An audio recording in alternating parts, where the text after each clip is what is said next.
moving on to our next topic is on reservations, where Dr. Tharoor, you note how reservations originally envisioned by Dr. Ambedkar, and as you quote, were a temporary corrective, but today have become politically untouchable. I'm from GLC myself, and 50%, more than 50% of seats are reserved. And, we work with this IIMUN's network with so many young people. We hear this quite often. And there is a growing concern that merit is often being compromised in the names of reservation.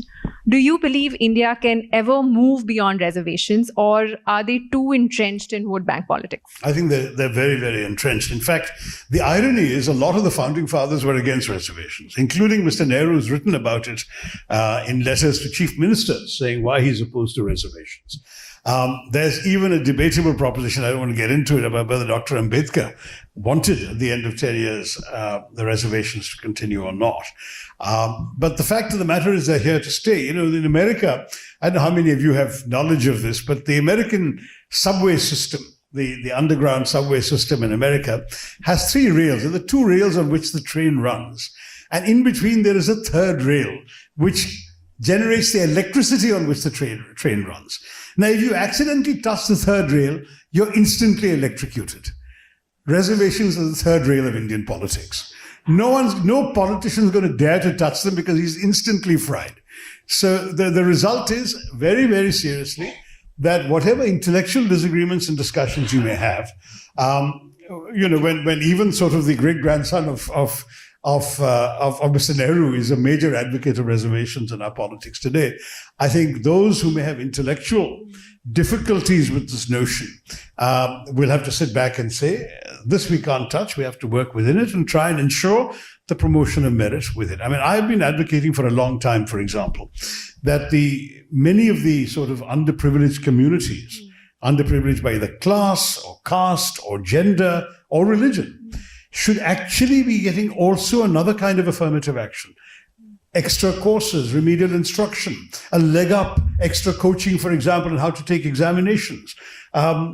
How you can get, for example, people into the police, into the army, into in fact, even the central services, by encouraging them to be able to take advantage of the opportunities available to them through merit. So even within reservations, it's possible to promote merit, but you need to encourage it because a lot of people need that extra help. Your Lordship Justice, what is your advice to the government on going about this? Has the time come to reevaluate the structure and scope of reservations, not to weaken affirmative action, but to ensure it remains fair and relevant? I have a slightly different take on the previous question as well as this one. On the regulation of the content of the internet, I'll just take less than 20 seconds on that. I still believe that there are some lines which we have to draw on the regulation of the internet and the content of the internet. Obviously, political speech should not be regulated. But what about child pornography? Well, that's against the law already. So should there be no regulatory framework for regulating, say, child pornography or the depiction of gendered violence, where you sort of bring down the dignity of a woman by the depiction of violence against women? But those are all against the law. So what's against the law, no one is... Right. But what is against the law is still freely available on the internet.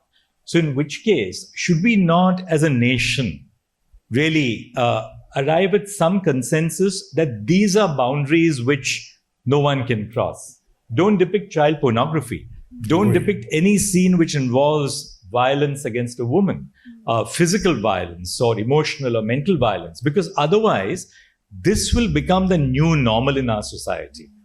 That's my little point on this. On the second aspect, on reservations, which was your question. Reservations were introduced in India in the backdrop of centuries of discrimination against the marginalized groups in our society, who did not, by the way, constitute a minority, but constitute the majority of the country. That's the difference, say, between India and the US. Now, the idea, therefore, was through reservations and affirmative action to mainstream them into Indian public life, in Indian social life. the constitution itself was not just an instrument for the transfer of political power from a colonial to an independent Indian regime, but an instrument of social transformation. So there were two parallel movements which were going on when the constitution was drafted. And reservations in that sense proceed on the postulate that you can have a stable polity, you can have a stable society when all elements of the society, including those who have been historically discriminated against for centuries, are brought into the mainstream of discourse. Now, we have to ask ourselves this question.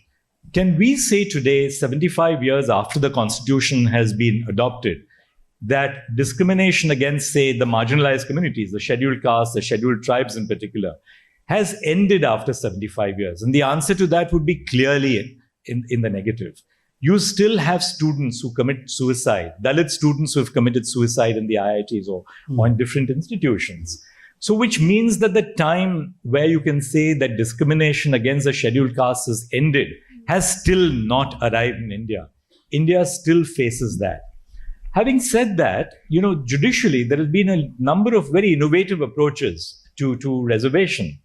One of the decisions which we rendered as part of the Constitution bench was on this issue of subclassification. Can a state government subclassify the scheduled castes which are notified by Parliament or the President, as the case may be, so as to confine or give benefits to the most backward amongst them? The Supreme Court said yes. There's nothing in the Constitution which would prevent a state government from identifying those castes which are truly backward and then ensuring that benefits go to them, so that the benefits are not really absorbed by the most forward amongst the backward communities. So we've permitted that. The other reservation in India is for the socially and educationally backward classes of citizens, the OBCs as we call them. That's how the Constitution calls them. Now, we've applied the creamy layer doctrine to reservations for the socially and educationally backward classes of citizens, which means that the most affluent amongst the socially and educationally backward classes of citizens are excluded from the benefit of reservations.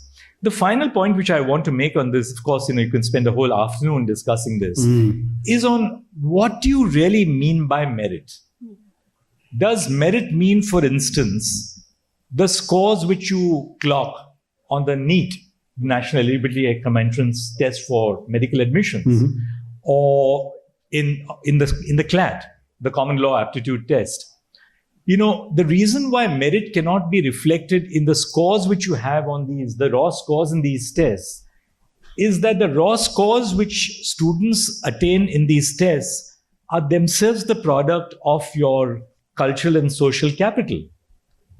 The best students the students who generally score the best are those who have access to coaching classes, who have command over English. There are, of course, exceptions to this. But therefore, if you define merit not in terms of your ability to score in examinations, but merit in terms of inclusion, of the ability of our society to give responsible positions in governance to different segments of society, that is what defines merit, then reservations are not contrary to merit, but they in fact further merit, because it allows for people, whether they become IAS officers, whether they become IPS officers, doctors, an equal share of social development. Otherwise, what is happening even today, Anjani, is this, that if you look at the representation of the scheduled caste, for instance, you will find a lot of representation or improved representation at the lowest levels, class 4 posts. When you come to the top posts, the most important positions of responsibility, you'd find them lacking even today. The same thing in the case of women, for instance. Now, where do you find... So therefore, I think, of course, Dr. Ambedkar believed that, reservations initially should be valid for 10 years. But I do believe that for India to maintain the sense of social harmony, the social equilibrium, and I see the flip side, as you said in the law college, 50% of the seats are reserved. And I see the flip side from the point of view of a person belonging to a non-reserved community.